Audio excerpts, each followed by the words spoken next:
George Simon Ohms gave Ohm's law.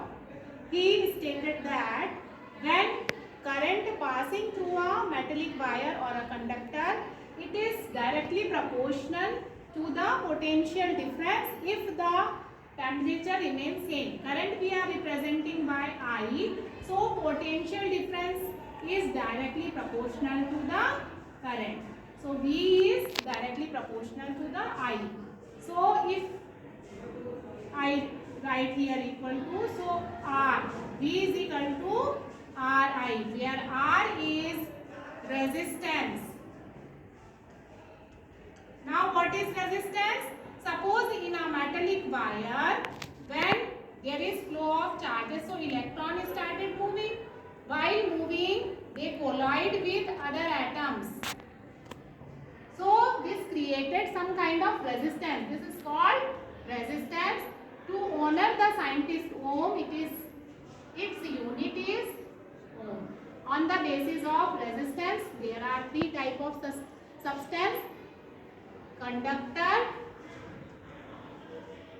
have very low resistance, so they are good. The current passes very easily. Second type of on the basis of resistance or resistivity, which have very high resistance, they are called insulator. Conductor have low resistance.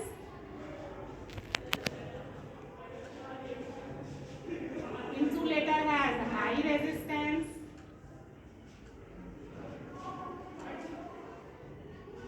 And third type of substance which are in between, they are called semiconductor.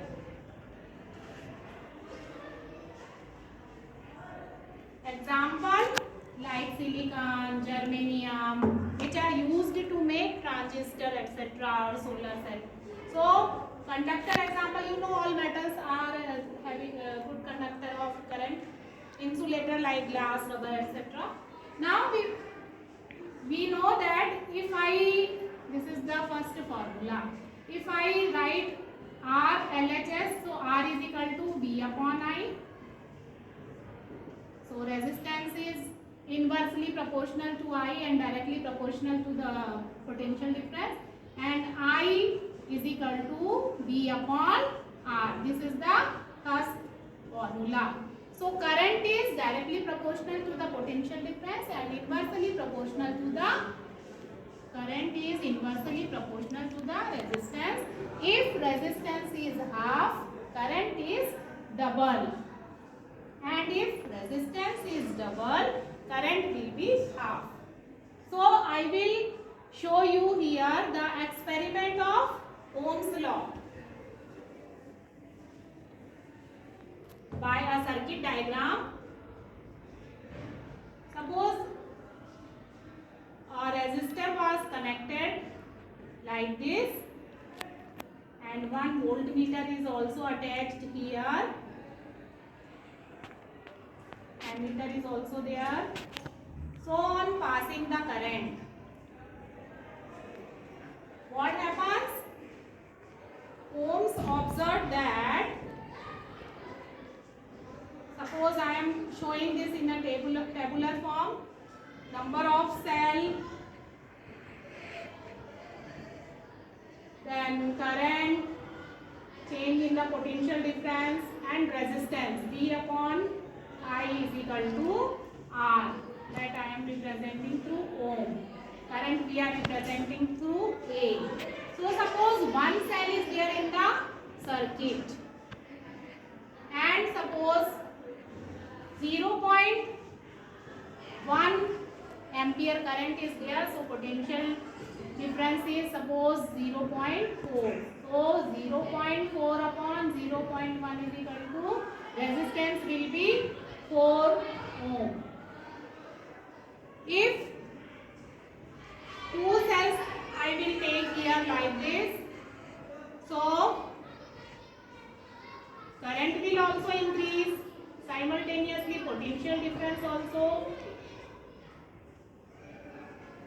So 0.8 upon 0.2 is equal to again 4 ohm.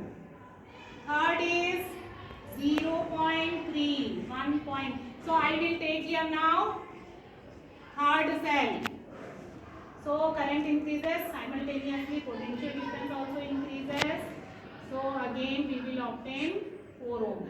Then while putting here 4 cell, okay, each of suppose 1.5 volt. So 0.4 ampere current, 1.6 ohm potential difference. So 1.6 upon 0.4 is equal to 4 ohm current. So you can see here that in all cases while increasing the current and similarly potential difference also increases and resistance is same. So R is constant here. So ohms tells that resistance is always constant. So if I draw here a graph, VI graph,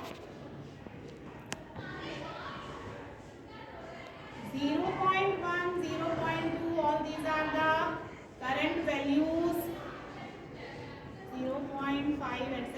and current, then potential difference like 0.4, 0.8, 1.2, 1.6 and 2. Suppose according to this table at this current value the potential difference was 4, at 0.2 it was 0.8 and at 3 1.2 and at 0.4 current the potential difference was 1.6. So we will obtain this kind of VI graph which is a straight line or linear. By this graph we can tell that when the current increases the potential difference also increases linearly. So this is Ohm's law. Okay, thank you.